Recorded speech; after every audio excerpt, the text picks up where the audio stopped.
We're going to announce a couple of actions today. We have additional regulations on the bars and restaurants. That is a primary area where we're seeing problems with compliance, and we're taking additional actions. As you know, we've been stepping up enforcement on bars and restaurants. Bars and restaurants are licensed by the State Liquor Authority. Mr. Bradley is on the telephone. New York City, we allowed bars and restaurants open for outdoor service on June 22nd.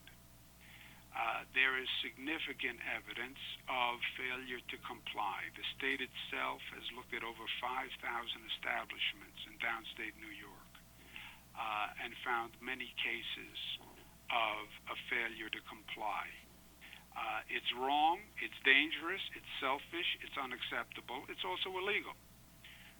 So today, beginning in New York City, we're going to enact the 3 strikes and you're closed. Any establishment that receives 3 violations will be closed for business. Egregious violations can still result in an immediate loss of a liquor license. But 3 violations and you're closed. We're also going to post the names of the establishments facing disciplinary charges. New Yorkers are outraged at these establishments. We're getting thousands of complaints, pictures, videos, etc. This is a question of public health. And New Yorkers paid a dear price for COVID, and they are equally upset with these violations. Also today, all establishments must only serve alcohol to people who are also ordering food. The concept here was bars and restaurants would be allowed to do outdoor dining. That is a dining situation. You go with several people, you sit at a table, and you have a meal. That would limit the exposure to the people at that table, and then the tables are socially distanced. That's if you're eating a meal. If you're not eating a meal and you're just drinking, then it's just an outdoor bar and people are mingling and they're not isolated in individual tables, and that's what we're seeing. Also, no walk-up bar service. All service at bar tops must be only for seated patrons who are socially distanced by 6 feet.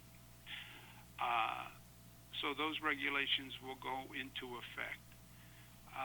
Second, in New York City is headed for phase 4 on Monday. We will have a definitive announcement as to whether or not New York City goes into phase 4 by 4 o'clock tomorrow. We want to get the numbers from tomorrow. We want to have them analyzed, and we'll make that announcement at 4 o'clock tomorrow, so businesses will have notice for Monday. At this rate, they are on track to enter phase 4, but we will not know until we get the final data and we get it analyzed. In any event, even if we go into phase 4 on Monday, we are not going to allow any additional indoor activity. Phase 4 opens malls, cultural institutions. If we go into phase 4, we would go into phase 4 without any additional indoor activity. We are still seeing issues, not just in the bars and restaurants, but all across the country. You're seeing these interior spaces, air-conditioned spaces, where the virus is tending to spread. So we're going to take that precaution in New York City.